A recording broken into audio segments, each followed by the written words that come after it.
आकाशवाणी भोपाल से प्रस्तुत हैं प्रादेशिक समाचार।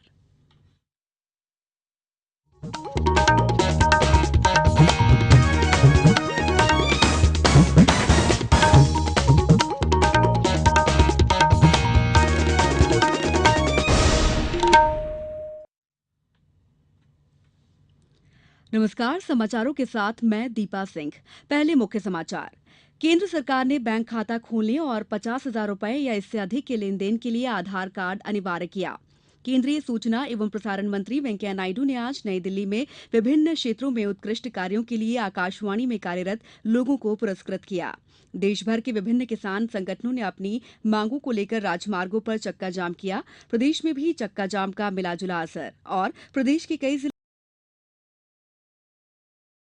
में हल्की वर्षा होने से तापमान में गिरावट। अब समाचार विस्तार से। केंद्र सरकार ने बैंक खाता खोलने और 50,000 रुपए या इससे अधिक के लेन देन के लिए आधार कार्ड अनिवार्य कर दिया है। सभी मौजूदा बैंक खाता धारकों से कहा गया है कि वे इस वर्ष 31 दिसंबर तक अपने बैंक में आधार जमा कराएं। जो खाता धारक निर्धारित समय में आधार कार्ड नहीं जमा कराएंगे, उनके खाते अमान्य हो जाएंगे। केंद्रीय सूचना और प्रसारण मंत्री वेंकैया नायडू ने आज नई दिल्ली में विभिन्न क्षेत्रों में उत्कृष्ट कार्यों के लिए आकाशवाणी में कार्यरत लोगों को पुरस्कार प्रदान किया। इस मौके पर श्री नायडू ने कहा कि आकाशवाणी दुनिया का सबसे बड़ा लोक सेवा प्रसारक होने के नाते बहुत महत्वपूर्ण संगठन है। उन्होंने कहा कि इस पर लोगों को बड़ा भरोसा है। पुरस्कार समारोह में श्री नायडू ने आकाशवाणी भोपाल में कार्यरत वरिष्ठ संवाददाता शारिक नूर, कार्यक्रम अधिकारी राकेश डौंडियाल और सचिन भागवत को उनके उत्कृष्ट कार्यों के लिए सम्मानित किया। वहीं विविध भारती केंद्र भोपाल को सर्वश्रेष्ठ केंद्र का पुरस्कार मिला। सीबीएस की प्रमुख श्रीमती रेखा श्रीवास्तव ने श्री नायडू से पुरस्कार ग्रहण किया। गौरतलब है कि मौजूदा समय में आकाशवाणी द्वारा समाचार, संगीत, साक्षात्कार, वार्ता जैसे विभिन्न प्रारूपों में 23 भाषाओं में कार्यक्रमों का प्रसारण किया जाता है। इन्हें 421 प्रसारण केंद्रों के नेटवर्क के जरिए प्रसारित किया जाता है। 1993 के मुंबई के सिलसिलेवार बम धमाका मामले में मुंबई की एक विशेष टाडा अदालत ने प्रत्यर्पित सरगना, अबू सलेम और दाऊद इब्राहिम उर्फ मुस्तफा दोसा को करीमुल्लाह खान, फिरोज अब्दुल राशिद खान और ताहिर मर्चेंट के साथ दोषी करार दिया है। टाडा अदालत के न्यायाधीश पीसी कोडे ने सिलसिलेवार बम धमाका मामले में फैसला सुनाते हुए कहा कि आतंकवादियों पर कोई दया नहीं दिखानी चाहिए। इन सातों पर मुख्य मुकदमे से अलग मामला चलाया गया था, क्योंकि ये मुख्य मुकदमे की सुनवाई के बाद पकड़े गए थे। गृहमंत्री राजनाथ सिंह और सूचना एवं प्रसारण मंत्री वेंकैया नायडू ने राष्ट्रपति पद के चुनाव को लेकर आम सहमति बनाने के मद्देनजर आज कांग्रेस अध्यक्ष सोनिया गांधी से बातचीत की। वरिष्ठ कांग्रेस नेता गुलाम नबी आजाद और मल्लिकार्जुन खड़गे भी बैठक में मौजूद थे। बाद में पत्रकारों से बातचीत में श्री आजाद ने कहा कि भारतीय जनता पार्टी द्वारा कोई नाम नहीं दिया गया है। श्री नायडू ने कल इस मुद्दे पर राष्ट्रवादी कांग्रेस पार्टी अध्यक्ष शरद पवार और तेलुगु देशम पार्टी प्रमुख एन चंद्रबाबू नायडू से बात की थी।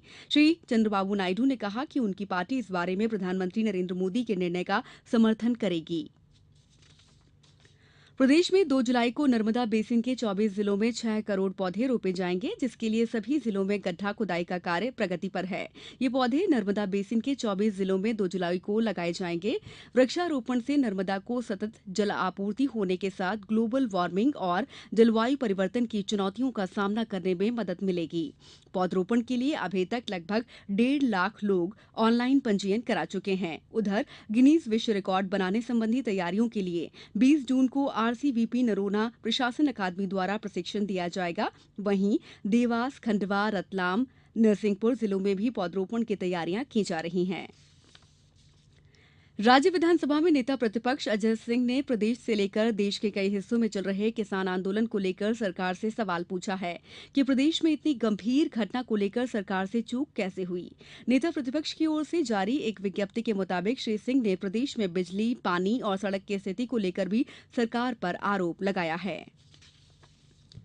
बालाघाट में 2 दिन पहले एक सार्वजनिक मंच पर प्रदेश के कृषि मंत्री गौरीशंकर बिसेन और बालाघाट सिवनी सांसद बोध सिंह भगत के आमने सामने के विवाद के बाद भाजपा प्रदेश अध्यक्ष नंदकुमार सिंह चौहान ने दोनों को बुलाया था, जिसके बाद श्री भगत ने इस घटना पर लिखित में खेद व्यक्त किया है। प्रादेशिक समाचार आकाशवाणी भोपाल से प्रसारित किए जा रहे हैं। ताज़ा समाचार जानने के लिए आप हमारी वेबसाइट newsonair.nic.in पर लॉगिन करें। इसके अलावा प्रादेशिक समाचार का ये बुलेटिन यूट्यूब, ट्विटर और फेसबुक पर AIR न्यूज़ पेज भोपाल पर सुने जा सकते हैं। देश भर के किसान संगठनों ने आज अपनी विभिन्न मांगों को लेकर राष्ट्रीय राजमार्गों पर चक्का जाम किया। आंदोलन की अगुवाई कर रहे राष्ट्रीय किसान मजदूर संघ के राष्ट्रीय अध्यक्ष शिव कुमार शर्मा को राजधानी भोपाल में गिरफ्तार किया गया। वहीं इंदौर में भी कई प्रदर्शनकारियों को एहतियातन हिरासत में लिया गया।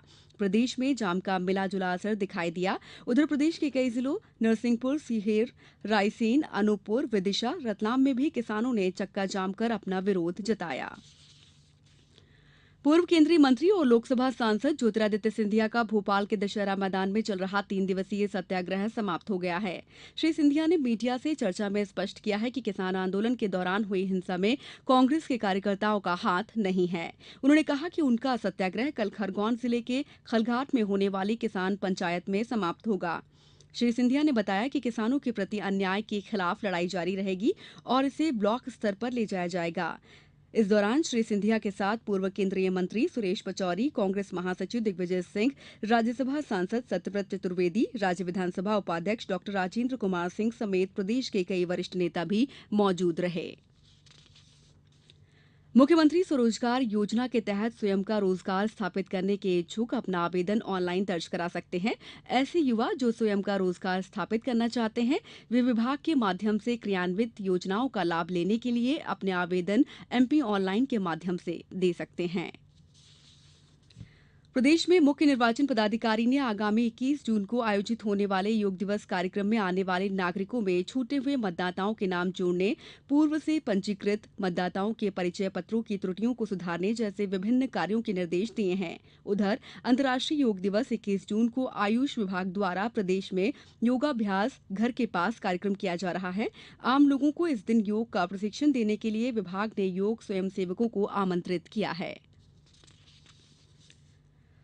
राज्य सरकार द्वारा अनुसूचित जनजाति के विद्यार्थियों के लिए अनुसूचित जनजाति प्रतिभा योजना लागू की गई है। चालू वित्तीय वर्ष में प्रदेश के सभी विद्यालयों में पढ़ाई कर रहे अनुसूचित जनजाति के विद्यार्थियों में से जो विद्यार्थी 12वीं कक्षा पास होकर राष्ट्रीय प्रतियोगी परीक्षा के माध्यम से चयनित होकर देश के उच्च शिक्षण संस्थानों में प्रवेश लेंगे, उन्हें अनुसूचित जनजाति प्रतिभा योजना के अंतर्गत प्रोत्साहन राशि मिलेगी। प्रदेश के कई जिलों में हल्की वर्षा होने से तापमान में गिरावट दर्ज की गई है। हरदा, कन्नौद में 3, होशंगाबाद में 2, जबलपुर, अशोकनगर, गंजबासौदा, आष्टा और लखनादौन में 1-1 सेंटीमीटर वर्षा दर्ज की गई।